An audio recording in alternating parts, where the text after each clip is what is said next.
We're talking to Maurice Singer today, Israel and Aliyah relocation consultant. Hi, Maurice. Hi, Joanne. How you doing? Fine, thank you. Maurice, a lot of families coming to Israel, making Aliyah with children, are always concerned about schools, specifically about the language, how their children will cope with the Hebrew. What advice can you give to those families considering making Aliyah?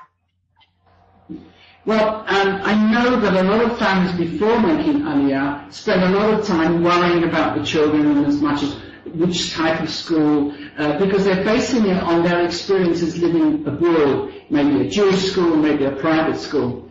And the truth of the matter is, it's much simpler in Israel, in as much as you have mainly two main streams, right? You have the religious state school and you have the secular state school, plus what they call the democratic schools and tally schools. You have a few, but more often than not, it's based on a catchment system. In other words, if I'm living in this part of town, I've got two choices: to go to the Orthodox religious school or to go to the secular school. The second way that always people have is a question of the language. And from my experience, I wish the parents would learn Hebrew as fast as the children pick it up. It is difficult in the beginning. It is difficult. They walk into school, they don't know a word, but children have an ability to pick up languages far faster than their parents, and I wouldn't worry too much. You have to bear in mind that for the first few months, maybe even a year, the child will lose on his academic studies because he's trying to catch up with the Hebrew. But, you know, the matriculation is at 18. So if your child comes on Aliyah age 6 or 7, they've got plenty of time to catch up. What I would advise any family is the earlier they come, the easier it is, not only for them but for their children. The problem starts when you have children who may be 11, 12 years old, who have their own minds, they're very adult, they're not necessarily subject to the decision of the parents to make Aliyah, and they tend to say, no, I don't want to go, I've got my family, I've got my friends, I don't want to leave them. And if the children come, shall we say, rebelliously, the parents are in for a very, very tough time.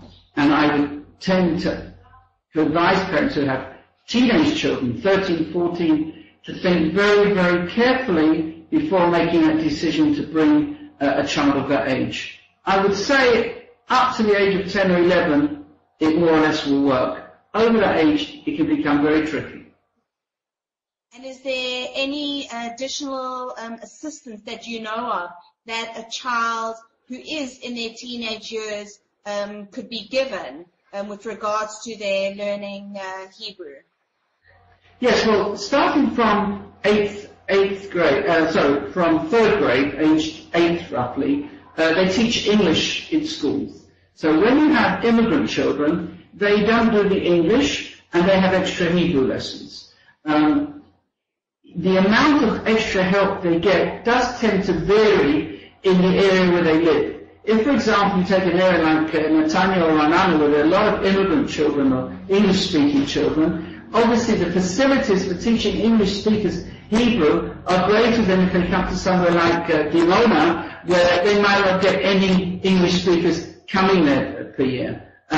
Also, during the first 4 years of their Aliyah, if they qualify for their matric exams, they can take subjects which are able to be taken in English or foreign language. They can do those in English. So there is a certain amount of help given by the school, by the Ministry of Education, to help English-speaking children integrate into the Israeli school system. But the bottom line, I say, when the child wants to make Aliyah, it's part of the decision of the family to make Aliyah, and has a certain amount of Hebrew from the maybe Jewish school prior to their Aliyah, then the chances of them making it are far greater than the kid that didn't really want to know, has no idea he was making Aliyah, and he suddenly lands in the middle of the education system.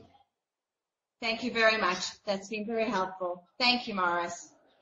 All the best to you, Joanne.